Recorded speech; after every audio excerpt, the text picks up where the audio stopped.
Okay, now the next page you go to is, it's Thor. It's supposed to be Thor's page. And his little icon is he's like a Christian biker with his long hair. And his little thing says, "Born again to be wild." And the music isn't working anymore, but it was a Greg Allman song. I'll be holding on. And this was just a short one. And you click on it, and he's talking now. Okay, it goes, "Hey, what's up? I gotta make this quick. Alright, there's been some trouble in these parts.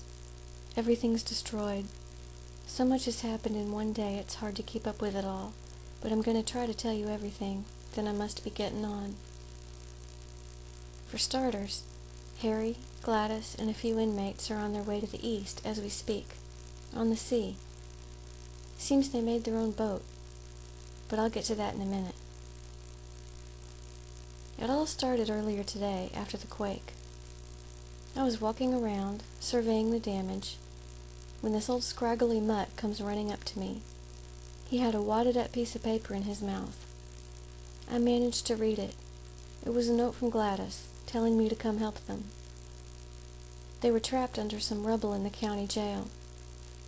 Funny, there was an owl that flew right behind that dog the whole time, as if the owl was trying to get the dog to find me. Now don't laugh, but I got a funny feeling that these two were working together on a mission. Strangest thing. These two critters wouldn't let me out of their sight. I stood there and read the note, and knew what I had to do. So the three of us, myself, the dog, and the bird, we make our way across town to the jail. It was an awful sight. Buildings crumbled to the ground, sewage everywhere, and not a voice to be heard. When I got to the jail, it was an ugly sight. I managed to locate Harry and Gladys thanks to the dog. Once the rubble was cleared, the dog pushed open the door to the solitary unit, did it like a pro, like he knew what he was doing. Once the drunken duo were out of the cage, we all took a look around. Saw some things a man shouldn't see in his lifetime. Almost too much. Then we heard some yells coming from far off. Way far off, away from the jail. We follow the sounds until we find ourselves in what looked like the library. Books everywhere. And then we found them, 3 guys. Names were Snakeskin, the Axe, and Boss. They were caught under the librarian's desk, pinned down, all 3 of them. So many books and rubble piled on the desk, there was no way they could get free. So Harry and I worked really hard, clearing the debris bit by bit, until we could lift off the desk.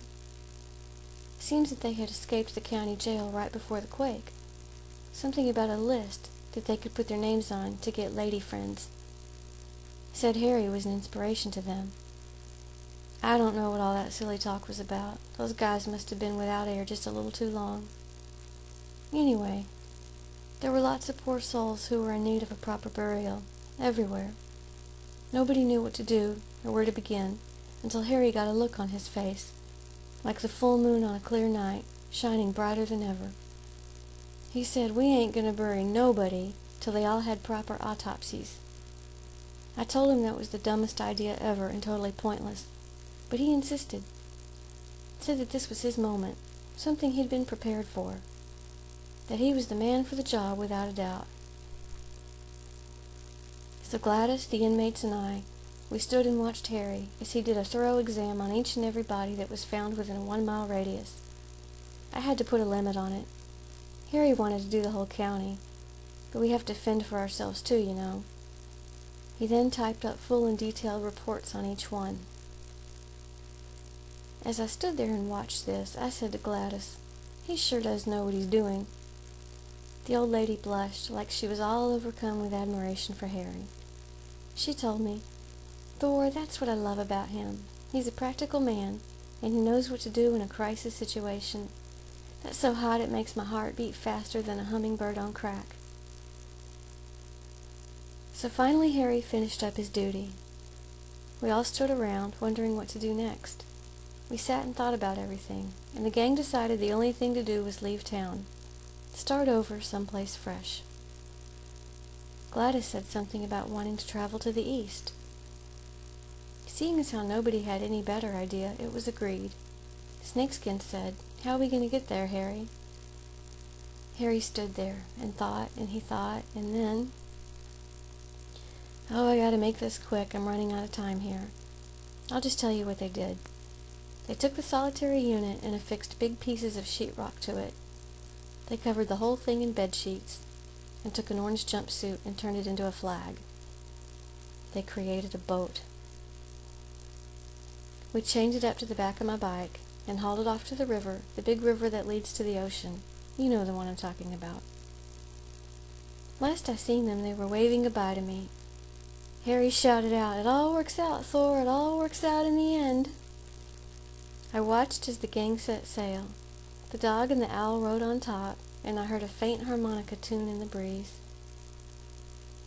That's all I got for you. I have my own work to do now. When we were at the library today, I saw a list of people who have way too much time on their hands and could use a friend. Saw one name in particular, some chick. There was a note by her name that says, "Needs diversion ASAP before she invents another ridiculous story." So I prayed about it, and I think I can help her out. Might take her to the lake. Later. Okay, and that's all for Thor's page, and you click on his little link, his little video here, and it's a Japanese version of John Denver's Country Roads.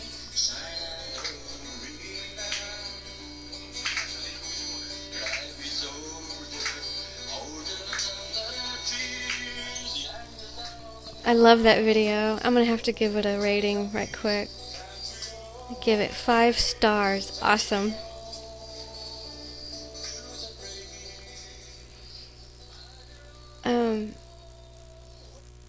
I've always been fascinated with Asian culture.